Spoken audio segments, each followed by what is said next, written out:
টাঙ্গাইলের ভূঁইয়াপুরে বিদ্যুৎ বিভাগের ভুতুড়ে বিলে অতিষ্ঠ হয়ে উঠেছে বিদ্যুৎ গ্রাহকরা। বিষয়টি বারবার অবহিত করলেও আমলে নেননি বিদ্যুৎ বিভাগ। উপজেলা বিদ্যুৎ বিভাগের বিরুদ্ধে দীর্ঘদিন ধরে চলে আসা অনিয়ম ও দুর্নীতির অভিযোগ অবশেষে সত্যতা মিলেছে দুর্নীতি দমন কমিশনের অভিযানে। টাঙ্গাইলের ভূঁইয়াপুর থেকে মামুন সরকারের পাঠানো তথ্য ও ভিডিওচিত্রে বিস্তারিত।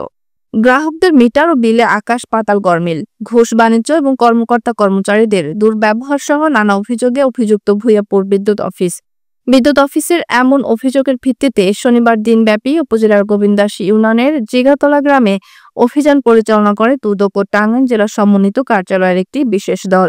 এ সময় বিদ্যুৎ মিটারের সাথে বিদ্যুৎ বিলে আকাশ পাতাল গরমিল পান তারা।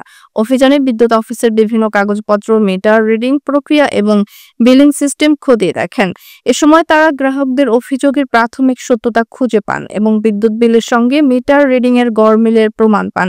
বিদ্যুৎ অফিসের মিটার রিডারদের নিয়মিত মাসোহারা না দিলে পরের মাসেই তাদের বিদ্যুৎ বিলে বিশাল অঙ্কের টাকা যোগ করে দেওয়া হয় এবং বিষয়টি বিদ্যুৎ অফিসে বলেও কোনো সুফল পাচ্ছেন না বিদ্যুৎ গ্রাহকরা। অতিরিক্ত কারেন্ট বিল আসে, আমরা তো কারেন্ট জ্বালাই খুব কম, কিন্তু বিল আসে মেলা। দেখা যায় যে ইনকাম সংসারে কম, কারেন্ট বিল দেওয়া লাগে। আমরা ব্যাংকে থেকে টাকা উঠে কিস্তি দিতে পারি না, খুব কষ্ট করে দিই। অফিসে যায় কাগজ দিচ্ছি, আবার পুতুরাও চাকরি করে কাগজ দিচ্ছি, কাজ হয় নাই। যে বিল তার চেয়ে প্রায় দ্বিগুণ বিল আমাদেরকে দেওয়া হয়। মিটারের রিডিং থেকে কম, মিটারের কাগজে থাকে। সব মিলে আমাদের মানে প্রায় প্রত্যেকে 2-3 হাজার ইউনিটের টাকা আমরা অলরেডি সরকারকে দিয়ে ফেলেছি। আসলে গ্রামবাসী চায় এটার পরিত্রাণ। আবার 13,000 টাকা বিল শোধ করলাম এই মাসে, ব্যাংকের লোন তুলে। প্রতি মাসে 2,500 টাকা বিল আছে, এই যে কাগজ নিয়ে আছে ব্যাংকে। আমি অবজেকশন একবার দিয়েছিলাম, আচ্ছা আমরা দেখিরো, কিন্তু তারপরেও আমার 11 মাসে বিল আইছিল 12,000 13,000 টাকা। বাতিয়ার ফ্যান চালাই আমরা, কারেন্ট বিল 2500 2600 2100 এরকম ভাবে কারেন্ট বিল আমরা দিছি। পরে কয়টানের মিটার নষ্ট, আমি মিটারটা ই করুন পাইছেন বলে মিটার পালাম, আমার মিটার ভালো সবাই বলে, আমি মূর্খ থেকে আই। অভিযানে অভিযোগের সপক্ষে বেশ কিছু প্রমাণ পেয়েছি। বিস্তারিত প্রতিবেদন ঊর্ধ্বতন কর্তৃপক্ষের কাছে পাঠানো হবে এবং আইন অনুযায়ী পরবর্তী ব্যবস্থা নেওয়া হবে বলে জানান জেলা দুদকের সহকারী পরিচালক।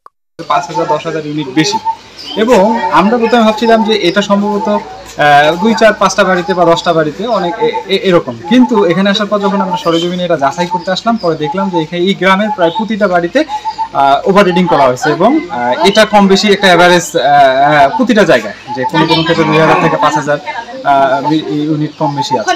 তো এই ক্ষেত্রে দেখা যাচ্ছে যে এই যে এটা তাদেরকে বারবার বলার পরও ওনারা কিন্তু অগ্রাহ্য করছে এবং এই নিয়মিত রিডিংটা কন্টিনিউ করছে।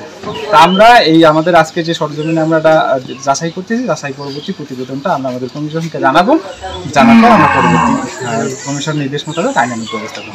আমরা যাচাই বাছাই বা কাগজপত্র ডকুমেন্ট যেগুলো আমরা আজকে সংগ্রহ করতেছি, এগুলা বিশ্লেষণ করার পর আমরা বলতে পারবো যে এই বিষয়ে আসলে কতটুকু কি হয়েছে।